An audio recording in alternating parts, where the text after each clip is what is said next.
तो भाई पहली बात तो ये कि अगर आपकी डाइट पूरी नहीं है, डाइट आप प्रोटीन इनटेक पूरा नहीं करवा, स्टूडेंट है हम, हमारे पास पैसे नहीं है डाइट के वगैरह वगैरह काफ़ी चीज़ें आ जाती हैं। क्योंकि पुश पुल लेग में आपको दो फायदे मिलते हैं। तो भाई बंदा अच्छे से पूरा तोड़ेगा, अब अच्छे से तोड़ने जाएगा तो जॉइंट भी आ जाएंगे। अब सो हाय गाइस, कैसे हो सब लोग। तो आज हम बात करने वाले हैं bro split versus push pull leg. तो पहले हम बात करेंगे किसे ब्रो स्प्लिट करना चाहिए और किसे पुश पुल लेग करना चाहिए। एज अ जिम फ्रीक मैंने खुद दोनों ट्राई करे हुए हैं पर्सनली, और ये जो भी मैं बोल रहा हूँ सारे पर्सनल एक्सपीरियंस से बोल रहा हूँ। क्या क्या आपको दिक्कतें आ सकती हैं, क्या क्या आपको दिक्कतें आ सकती हैं, क्या क्या आपको प्रॉब्लम्स फेस करनी पड़ेंगी ब्रो स्प्लिट में, पुश पुल लेग में। और देखो, पहली बात तो मैं ये बता दूं कि स्प्लिट इम्पॉर्टेंट नहीं है, आपकी प्रोग्रेसिव ओवरलोड इम्पॉर्टेंट है आपकी मसल ग्रोथ के लिए। आपको हाइपरट्रॉफी करनी चाहिए फॉलो प्रोग्रेसिव ओवरलोड हर अपने सेशन में। अगर आप वेट इंक्रीज कर रहे हो, अपने रेप्स इंक्रीज कर रहे हो, तो प्रोग्रेसिव ओवरलोड हो रहा है and congratulations, you are gaining my friend. But दिक्कत वहाँ आती है भाई जब बात आती है कि भाई स्प्लिट कौन सा फॉलो करे। अब आप जिम या तो आप बिगिनर हो या तो आपको 2-3 महीने हुए हैं जिम ज्वाइन करे हुए, और आपको कन्फ्यूजन है कि यार ब्रो स्प्लिट करूँ कि पुश पुल लेग करूँ। तो देखो, इसमें भी एक कैच है। ऐसा नहीं है कि आपको पुश पुल लेग करना चाहिए या फिर आपको ब्रो स्प्लिट, आप ब्रो स्प्लिट कर रहे हो और आपको करना पुश पुल लेग चाहिए, ऐसा भी हो सकता है। तो इसलिए ये वीडियो एक ज़रूरी टॉपिक बन जाता है। तो सबसे पहली बात, कब आपको पुश पुल लेग करना चाहिए। तो मेरे हिसाब से यार पुश पुल लेग सबसे सेफेस्ट है अगर आप बिगिनर हो तो, क्योंकि उसमें आपकी एक्सरसाइजेज उतनी ज़्यादा नहीं होती हैं एक दिन में।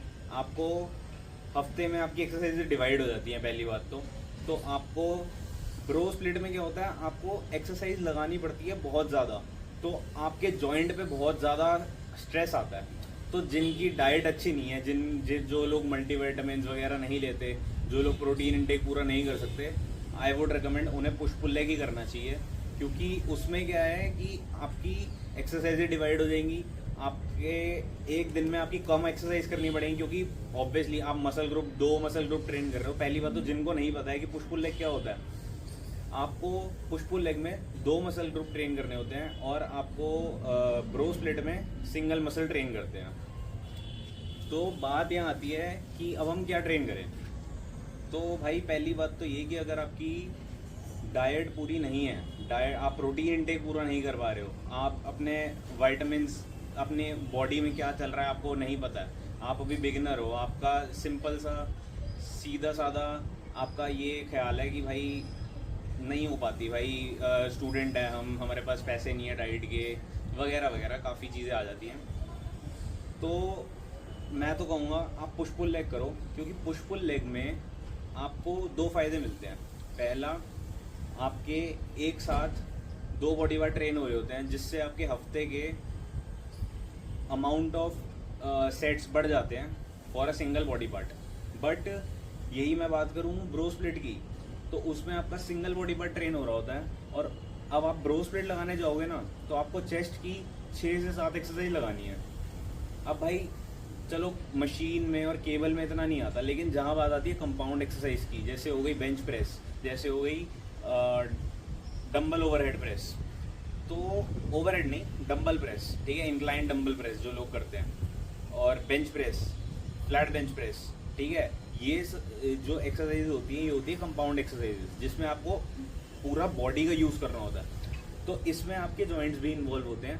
ऐसा नहीं है कि जॉइंट्स आपके मशीन में इन्वॉल्व नहीं होते हैं, मशीन में भी इन्वॉल्व होते हैं, बट कंपैरेटिवली इसमें ज़्यादा इन्वॉल्व होते हैं। और इसमें क्या है भाई कि आप एक्सरसाइज कर रहे हो, पहली करी, दूसरी करी, तीसरी करी, आपकी मसल हो गई है फटीग, ठीक है, लेकिन आपको 6 एक्सरसाइज करनी ही है, क्योंकि मसल को जितना ज़्यादा तोड़ोगे, क्योंकि आपको पता है कि फिर मैंने सीधा अगले हफ्ते उठानी है चेस्ट, तो भाई बंदा अच्छे से पूरा तोड़ेगा, अब अच्छे से तोड़ने जाएगा तो जॉइंट भी आ जाएंगे। अब जिस भाई जो है एडवांस लिफ्टर्स जो ये सब अफोर्ड कर सकते हैं प्रोटीन वगैरह, तो उनके जॉइंट्स में होती है स्ट्रेंथ, तो उनके लिए ये स्प्लिट है जिसमें वो अच्छे से एक ही मसल को फोकस करके पूरा तोड़ते हैं और उसके बाद वो प्रोग्रेसिव ओवरलोड करते हैं ऑब्वियसली। बट आप बिगिनर हो, बिगिनर फ्रेंडली नहीं कहूँगा, बट बात ये है कि मेन पॉइंट है मेरा डाइट का। अगर आपके जॉइंट्स उतने स्ट्रांग नहीं हैं और ऑब्वियसली नहीं होंगे बिना डाइट के, तो अगर आपके पास नहीं है डाइट तो सिंपली आपको पुश पुल लेग लगाना है। और अगर आपको नहीं पता कि पुश पुल लेग क्या होता है, तो हमारी अगली सीरीज़ में, सॉरी हमारे अगले एपिसोड में मैं आपको बताऊंगा। आप नीचे कमेंट ड्रॉप कर सकते हैं कि आप प्लीज़ बता दीजिए, पुश पुल लेग एक्सप्लेन कर दूंगा पूरा मैं आपको, और कैसे आपको एक्सरसाइज डिवाइड करनी है हर एक दिन पे। तो वो 6 दिन का स्प्लिट होता है। और ये है हमारा ब्रो स्प्लिट, जो कि है अपने हिसाब से। देखो मैं जब ब्रो स्प्लिट फॉलो करता था मैंने 4 दिन का बनाया था, क्योंकि मैं बैक के साथ बाइसेप कर लेता था। मैं छोटी मसल्स के लिए एक्स्ट्रा दिन नहीं निकालता था, लोग वरना आर्म डे निकालते हैं पूरा, वो भी वैसे सही है बट मैं नहीं करता था। और मैं अब बात करूँ अपने पर्सनल एक्सपीरियंस की, तो मैंने भाई 6 से 7 महीने मैंने करे हैं push pull leg split follow, और उसके बाद मैंने करा है ब्रो स्प्लिट कम से कम 8-9 महीने तक। तो मेरे को 1-1.5 साल तो हो गया जिम जाते हुए, तो 8-9 महीने ये करा और 5-6 महीने वो करा मैंने। तो पहले मैंने पुश पुल लेग करा जब मैं बिगिनर था, तो तब मेरे प्रोग्रेसिव ओवरलोड हो रहा था, मेरे मसल ग्रोथ हो रही थी। बट जब मैंने आया मैं इस पे मैंने अपना स्प्लिट चेंज करा, और जब मैं आया ब्रो स्प्लिट पे, तो भाई मैंने काफ़ी चेंजेस देखना शुरू करे अपनी बॉडी में। मेरे को काफ़ी ज़्यादा मज़ा आने लगा वर्कआउट्स में, क्योंकि एक ही मसल पे फोकस करना है, आपका फोकस शिफ्ट नहीं होता, तो आपको मज़ा और आता है। और ऊपर से पंप इतना हैवी आ रहा था मेरे को ब्रो स्प्लिट में, तो मैंने सोचा कि यही है शायद मेरे लिए आइडियल स्प्लिट यही है।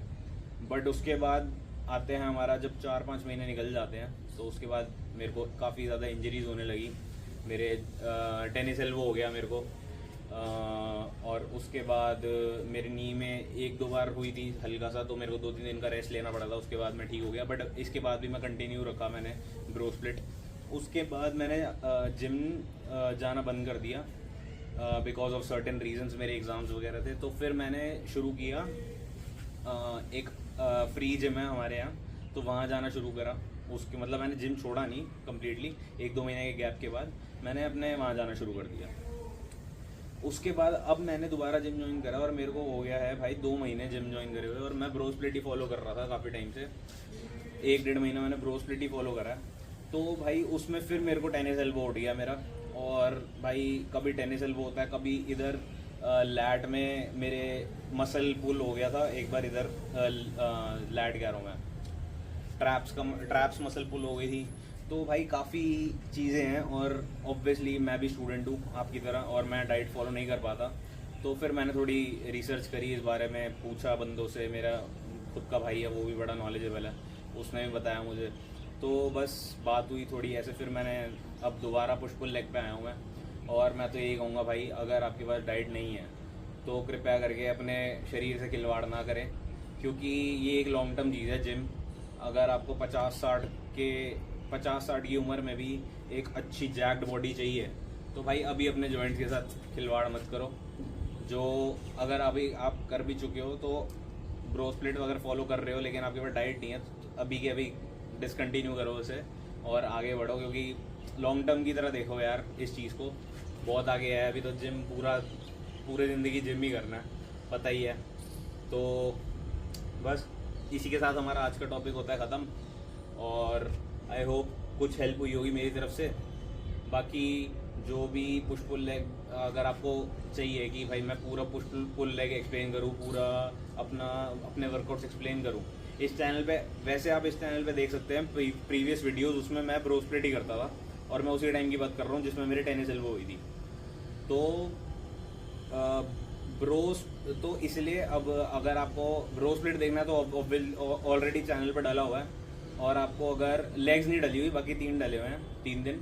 और अगर आपको देखना है पुश पुल लेग तो do comment below and I will make another episode of it. So thank you so much for watching.